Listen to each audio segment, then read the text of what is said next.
am Deidre Quinn, and welcome to Pending and Trending, a podcast that started in real estate and grew into so much more. Here, we talk about the power of building wealth, creating opportunities, and designing a life that lasts for generations. With expert guests and real conversations, my mission is simple: to help you elevate your journey and build the legacy you deserve. So welcome back to Pending and Trending. I'm Deidre Quinn, and today we're diving into a topic that sits at the heart of real wealth building, the connection between money, mindset, and mental fitness. I'm joined by Jeannie Dougherty, a certified money coach and mental fitness coach who helps entrepreneurs and high performers reduce financial stress, strengthen financial habits and decision-making, and build sustainable systems that actually stick. If you've ever wondered why high income doesn't always equal financial confidence, especially in high pressure industries, this conversation is for you. So let's get talking money. Jeannie, welcome. I'm so happy to be here with you today. Thank you for having me, Deidre. I am so excited. I was like, whoa, I love the fact that you have been doing this podcast a while. And I was like, this is great news. So. Great. I'm so happy to have you here. And I'm looking forward to sharing your information with our listeners. So why doesn't, people that have a high income, and it doesn't always equal then financial confidence. So can you talk about that a little bit and, the patterns that you see as that shows up? Yeah, I mean, I find it's under really three categories. And so the first one is that sometimes people marry somebody who's wealthier or just seems to be better at money. And so they could literally be married to a multimillionaire and have zero confidence with their own money skills. And they just constantly deflect or hope everything's going to work out. And that may work out very well in the relationship. It may be fine. But if you divorce, if there's, your spouse suddenly has health issues or they die, it's going to be up to you to make some good decisions. And so what I see is that sometimes people spend their entire lives avoiding what was going to happen anyway, which was eventually they were going to have to figure this out on their own and at least call in some good people. Unfortunately, when you've often deflected, you hope that the people your husband or maybe even your wife picked out will do the job, but they don't always, because you don't understand maybe how they work and you don't understand what are the risks and the benefits of what they're doing. So that, but that's kind of the way it goes for some people. They have lived their lives being afraid of money, but they were lucky enough or smart enough to partner with somebody who was good with money. So it hasn't been a high priority thing. So I do meet women business owners in particular who are just like, well, I run a business, and they're great at showing up for the job, if you will. But you ask them about like, how are you doing? Like, they're like, I don't know. I have no idea. I hope it's okay. And their husband takes care of, or whoever they're partnered with takes care of everything, like all the details. So they don't really know. So that's one thing. The second thing that I see a lot of is that people have this sort of money wound of there's never enough. So they work really hard all the time, knowing it could be wiped out at any time. So there are people who are 7-8 figure earners, and they're doing fantastic. And they have money. They've got money in like 8 different ways, like they're like heavily invested. And they're absolutely terrified that they're going to get really sick, or they're going to marry the wrong person and have to get a divorce, or there's going to be a bad business deal, or worse, it's going to be something to do with like a stock market situation, something that's kind of out of their control. And then they'll just be totally wiped out. And so they work really, really hard, hoping that they'll never have to face that. Interesting. Okay. Yeah. And then the last one is they have high expectations and high dreams, but they don't know how to like step themselves into, if you will, that kind of wealth that they want. So sometimes they drive a car they can't afford, or they buy a house they can't afford, or they just have a lot of credit card or loan debt for all kinds of reasons. And so they may, be skimming by, but they are not making a lot of money to put away in savings. Trying to make their daily bills or their weekly, monthly bills is still a stretch for them. And so those are, I just refer to as overextenders. Many other people in the financial markets do as well. But it's amazing how many people have like, big dreams, and they end up living in places they can barely afford. Right. So let's talk about how people can create habits that will support long-term wealth. Yeah. So here's like the funniest thing. So this is the number one thing you have to do. And so many people will push back and not do it. And that is you just need to know what are your numbers. That's the first thing. So what people will do is they'll estimate and they'll be like, well, I know what the mortgage is and I roughly know how much I pay, like say like in HOA fees and whatever my electric or gas bill is this, but they don't know exactly like how much does that come out of each paycheck, Right. if they have that, or if it's at the end of the month, if they run a business, they don't really know all that information. And that's where things sneak up and they can get confusing. This is why subscriptions can kind of throw you off balance, whether they're in your business or they're personal. It's why, sometimes people miss, paying bills because they don't have a system. They're not organized. Some people have everything coming out on automatic withdrawal, but what they don't tell you is that they also have a lot of their savings pulled out to cover what's automatic withdrawal because they're not keeping track of the day-to-day expenses. So things like that. So starting with what are your numbers? When are the bills due is a great starter. Okay. So know your numbers, know what bills are going to cost you every month. And then you have subscriptions that you have to be careful of because they could be monthly, quarterly, yearly, and you have to keep track of those, right? So, right. And then, so after they know their numbers, are there additional habits that they can put into place to support that long-term wealth? Yes. So once you know your numbers, hopefully what how much an emergency could cost you. So an emergency could be brand new tires for your car. It could be an emergency room visit that you're going to have to pay a copay. It could be emergency, like, I don't know, the window suddenly broke in your house. You got to pay for that. So it's like stuff that could be like serious. But for a lot of people, emergencies are groceries. Even wealthy people, that's like an emergency. It's the grocery thing. Sometimes it's the gas thing. So what the averages are across the US is about $1,000 to $2,500 should be the emergency piece. And if you can have that, hopefully in your checking account as your cushion, then that's a great place to start because that helps with your savings down the road. And again, how much can you save? And this is like a stepping problem for a lot of people. They try to oversave and then they pull the money out. So I'm going to be aggressive and save 18 to 25%. Okay. That sounds wonderful. Do you have the wherewithal in your budget to do that? And are you disciplined enough to be like, yeah, I'm going to buy my groceries once a month and that's it. Like most people are not. Right. They're going to get takeout. They're going to, go out one day. There's going to be something else that they can do. And I often have to remind people, like, what people spent, even 10 to 15 years ago is not what they spend on necessarily now. Because what it used to be is that you only had to pay for your mortgage, you had to pay your utilities, and then, you had some money in savings and maybe a little bit of a 401k or a pension, and that was it.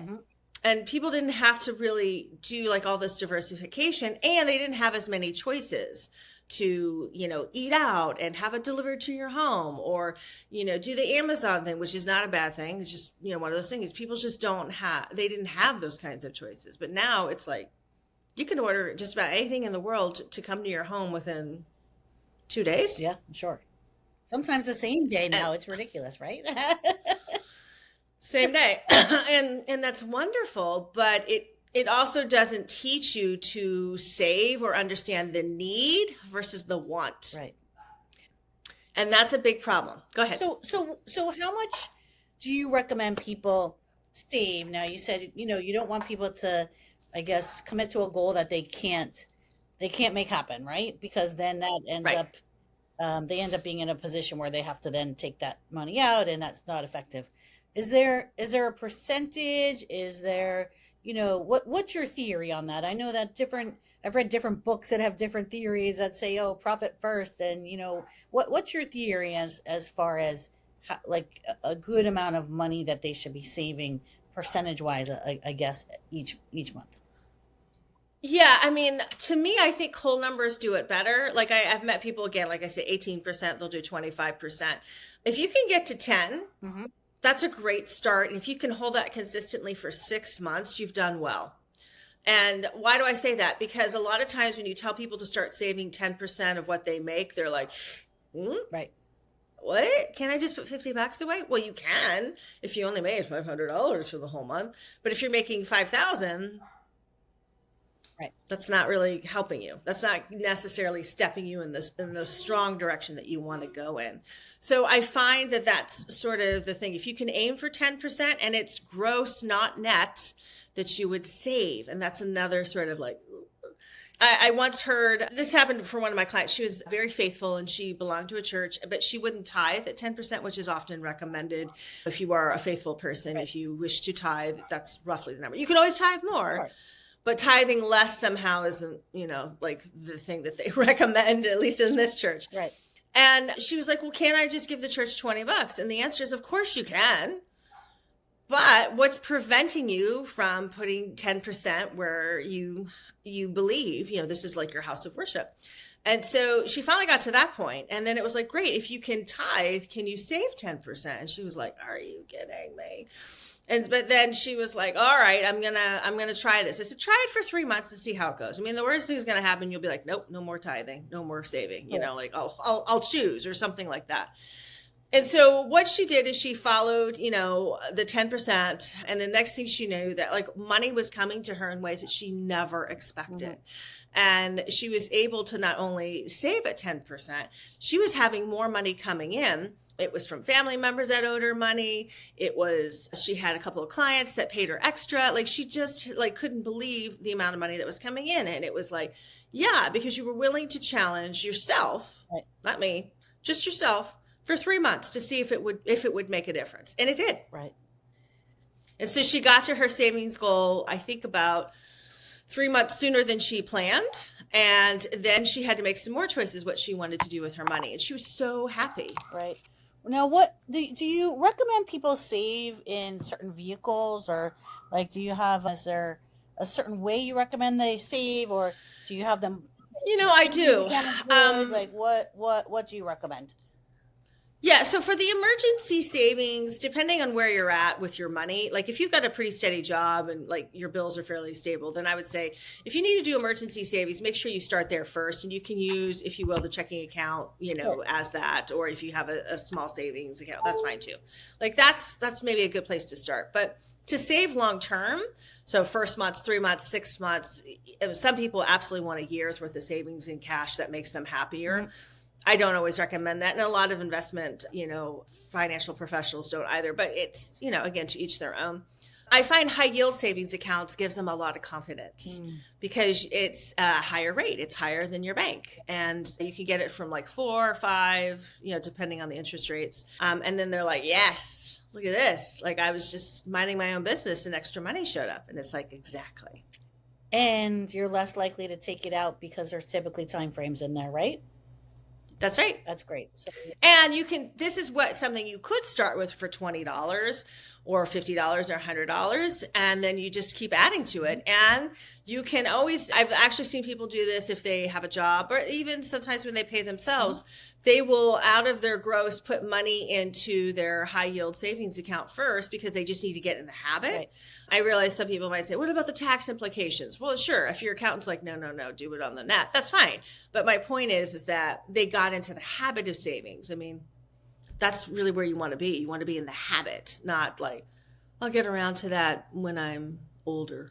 Let's talk about that. I'm actually with my team. We're reading Atomic Habits right now, so that really fits in. And I do believe that whether it's going to the gym or whether it's saving or whether it's making certain work calls or doing whatever that is, if you make it a habit, you continue to do it lifelong. So let's talk about that. Let's talk about building those habits or being inconsistent and how that can harm you, and then how just building a habit, and even if maybe it starts small and it grows, that it could really benefit you by compounding. Yeah, so it's amazing how much we put on our self-worth, like what makes us worthy. But when we don't complete what we said we're going to do, we actually lose our own kind of trust towards ourselves, or self-trust. Like we just don't trust ourselves. And so it seems like we have to focus more intently. And I say we, those people who might be kind of in and out of doing a consistent habit. But when you say what you're going to do, and maybe you've got like a friend that's part of your accountability, because accountability partners can be free. Like you don't have to pay people for this. And just saying, yeah, I'm going to tell you at the end of the week, I'm going to put some money away. I'm going to start small, but I'm going to do this. And I'm going to tell you how much I was able to do. And the accountability partner is like, absolutely, that's what I'm here for. And sometimes it's just a text message. So that's what I find can break through that sort of like, I'll do it. Right. Because we can be really good for a month. We can be really good for 2 months, even 3 months, but 6, we need more than willpower. We need to be like, I'm actually building something here and I'm taking care of myself. These actions are esteemable actions, meaning I'm actually building my self-esteem. So I'm going to keep doing this because it not only feels good, but it impacts me in a way that I believe in myself. I talk to a lot of people who do not trust themselves with money. Not because they're going to spend it all necessarily, but they don't trust themselves to make a good decision with it. They have just low self-confidence, or it happens. Sometimes we do get wiped out. Sometimes there are financial mistakes, Sure. But you can rebuild. Yes. So what is one mindset shift that can immediately improve financial clarity and confidence? One mindset shift. Well, there's all kinds of affirmations out there, like I believe it, I will receive it. I like that one. That's a fun one for me. Or money comes easily to me. But what I like is forming it in the form of a question. Like, what would it take for me to feel confident with my money might be a better question. Because if you're in a place of or a higher resistance, lower self-confidence, you're like, I believe it, I receive it. Your money brain might be like, no. No, this isn't going to work. Yeah. So like, what would it take for me, to feel confident with my money? Or, how is it that I'm so amazing with handling all my money? Or how is it I'm so amazing that money just comes to me and I know exactly what to do with it? Right. That's a very different question. And it allows your money brain and your subconscious to basically be like, oh yeah, how do I do that? Instead of no. Right. And then I know you have a consulting business. Yes. How do you help people, and what would you recommend for our listeners? So I work with couples. They're not, how I always define it is they have money issues with trying to make decisions together, communication, their money habits and money skills are not the same. They're not equally matched. So it becomes a tug of war, or what I call sometimes financial gridlock. They are not interested in getting divorced, at least not at this time. Versus people who are out the door, they're not gonna work with a money coach, in my experience. Right. I also work with entrepreneurs, so they could be solo entrepreneurs, or they could have a team. And I work with them because there has usually been an issue, and the issue isn't so much that they don't know what to do with necessarily their clients, but they themselves have had a shift. So they could have a family member that's sick, and that's impacting how they're making money. They might have had a loss in their lives. They too might be going through a divorce of some kind or a separation. Or they are really experiencing some high level burnout. Like they worked really, really, really hard. And now they're like, what's the point? Like I do all this and I'm not seeing the difference. So their money became an end to a means. It didn't become an end to joy and freedom. And they could do the things that they wanted to do. Because as I'm sure you and I have, and I'm sure you have too, Deidre, met people that work very, very, very hard to get to the top of the mountain. And then they're alone and they don't know what else to do. Right. That's a good time to get a money coach. Very good. Very good. And how would our listeners contact you? Oh, they could easily contact me at globalmoneycoach.com, or they could follow me on LinkedIn. And the reason that I do that is so that people can, get a taste of me, like this podcast, to see if they're like, what I say to them rings true, if it's helpful. Because a lot of times people will nod silently and then I get these quiet little DMs or these quiet little emails. That's great. That's great. Do you have one last thing that you'd like to share?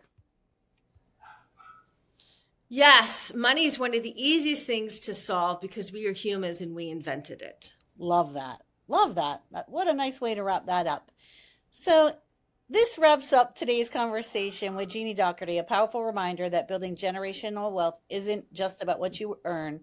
It's about mindset, habits, and intentional systems. If this episode resonated, please be sure to connect with Jeannie and explore her work. I'm Deidre Quinn, and this is Pending and Trending. If you found value here, subscribe, leave a review, and share this episode with someone who needs it. Until next time, keep trending forward. Thanks for tuning in to Pending and Trending. Remember, generational wealth doesn't happen by accident, it happens by action. If you like today's episode, share it with a friend, subscribe, and let's keep elevating your journey together.